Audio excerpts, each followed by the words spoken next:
안녕하세요. 만나러 만나 이찬수 목사님의 삶으로 증명하라. 두 번째 시간이죠. 희락입니다. 첫 번째 개요하고 사랑 편을 안 보신 분은요, 제가 동영상 설명란에 링크를 걸어 놓았으니까 그걸 보시고 9편 다 전부 보시면 상당히 은혜가 있을 걸로 기대를 하고 있습니다. 2008년 어느 조사에서 우리나라 사람은 하루에 1분 30초 웃고 3시간가량 염려하고 근심한다 라는 이 결과가 나왔다고 합니다. 그러나 오늘날 교회는 그런 기쁨 없이 살아가는 성도님들에게 무엇을 주고 있는가?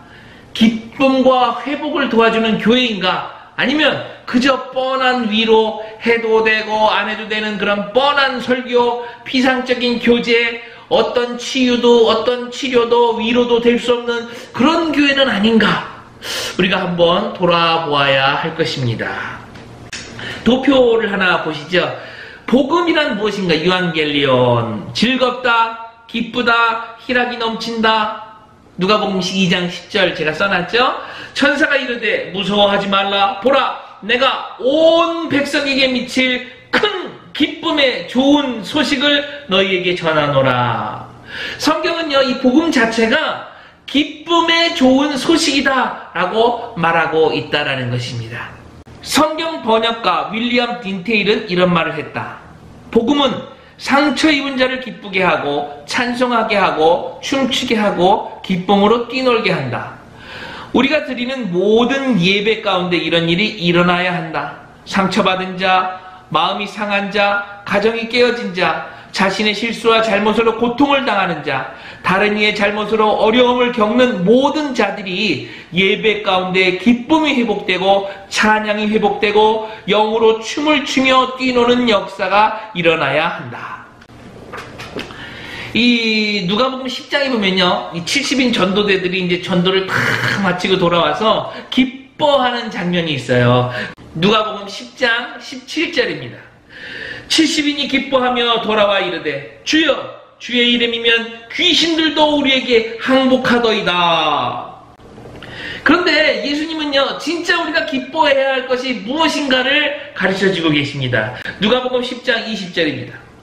그러나 귀신들이 너희에게 항복하는 것으로 기뻐하지 말고 너희의 이름이 하늘에 기록된 것으로 기뻐하라 하시니라. 매우 중요한 지침이다. 여기서 주님은 무엇으로 기뻐하지 말라고 하시는가? 현상만으로 기뻐하지 말라는 것이다. 교회에 사람 조금만 모인다고, 사업 조금만 잘 된다고, 가정이 화목하다고, 회사에서 인정받는다고 기뻐하지 말고 본질을 가지고 기뻐하라는 말씀이다. 현상만으로 기뻐하는 것은 차원이 낮은 기쁨이다. 우리는 눈에 보이는 것이 아닌 본질을 가지고 기뻐해야 한다. 성전 문 앞에서 구걸하는 그 걷지 못하는 사람에게 은금은 내게 없거니와 하면서 그들을 일으켜 세운 그 베드로와 요한 사도의 그 성경 구절을 우리가 기억하고 있습니다. 오늘날 교회 안에 걷지 못하는 그런 영적 장애인들이 얼마나 많을까요? 교회 가면 좋은 사람들 많고 사람들 만나서 교제하는 일도 좋고 목사라는 사람도 강단에서 좋은 이야기만 하니 손해볼 것이 없지. 이런 마음으로 교회를 드나드는 사람이 너무나 많다. 우리 모두 동전한 일이 아닌 본질을 구하기 위해, 예수 그리스도의 이름의 능력을 구하기 위해 교회에 모이는 자들이 되어야 한다. 희락이라는 이 단어는 원어로 카라라는 말씀인데요, 이 은혜를 뜻하는 카리스의 어원과 같다라고 합니다. 우리가 만들어낼 수 없는 은혜의 영역, 카라, 희락. 성령의 열매는 하나님이 주시는 것이다. 전적으로 은혜의 소관이다. 그럼에도 불구하고 성령의 열매는 우리가 노력해서 얻어야 하는 것이기도 하다. 자신을 다스려 주님께 받는 이 희락을 자신의 간증도 실었고요. 그리고 시편 57편 6절과 7절을 표현하면서 다윗을 예로 들면서 그 부분을 비교 분석했습니다. 제가 도표로 만들었어요. 억울함에 갇힌 사람의 예가 있고요. 억울함을 깨는 사람이 얘가 있는데 6절과 7절 한 절 차이인 것입니다. 다윗이 이 억울함에 갇혀 있을 때 나오는 고백은요, 그들이 내 걸음을 막으려고 그물을 준보였으니 내 영혼이 억울하도다. 그들이 내 앞에 웅덩이를 팠으나 자기들이 그 중에 빠졌도다. 어두운 동굴에서 자기 자신을 괴롭히는 사람을 원망하고 한탄하고 하나님께 노래하고 있는 것이죠. 그러나 그것을 깨고 넘어가는 사람을 한번 보겠습니다. 하나님이여, 내 마음이 확정되고 내 마음이 확정되었사오니 내가 노래하고 내가 찬송하리다.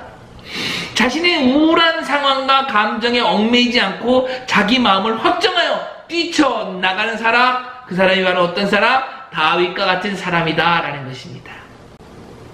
여러분은 다윗의 6절의 모습인가요? 아니면 그 모든 걸 뚫고 나가는 다윗의 7절의 모습인가요? 그리고 그렇게 쟁취한 기쁨은요, 함께 나누어야 한다라고 저자는 말을 했습니다. 세계적인 신학자이자 목회자인 존 파이퍼는 이런 말을 했다. 선교란 내가 경험한 하나님을 아는 기쁨을 다른 사람들도 맛보게 하는 것이다. 저자는요, 내 영혼의 샴페인이라는 책을 소개합니다.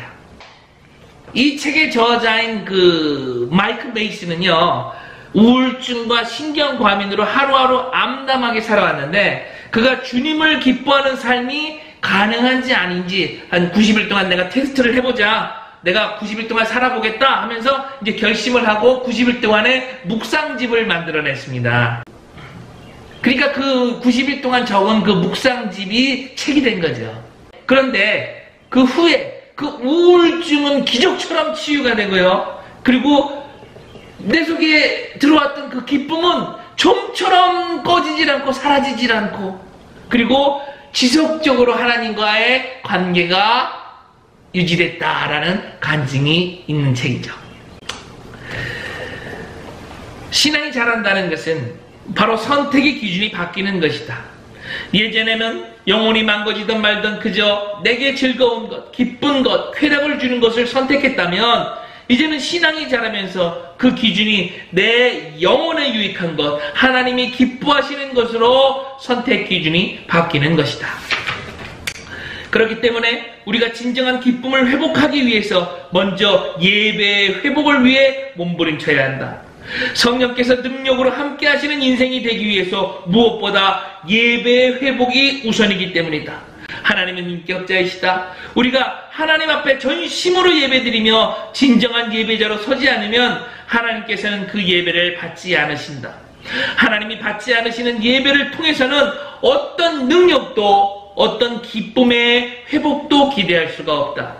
그렇기 때문에 진정한 기쁨이 우리에게 능력으로 임하길 원한다면 무엇보다 예배의 회복을 위해 애써야 한다. 이제 성령의 열매인 희락을 소유한 자로서 누구라도 나를 만나면 기분이 좋아지고 그분의 인생이 밝아지고 삶의 용기가 생겨나는 그런 능력의 삶을 사시기를 예수님의 이름으로 축원합니다.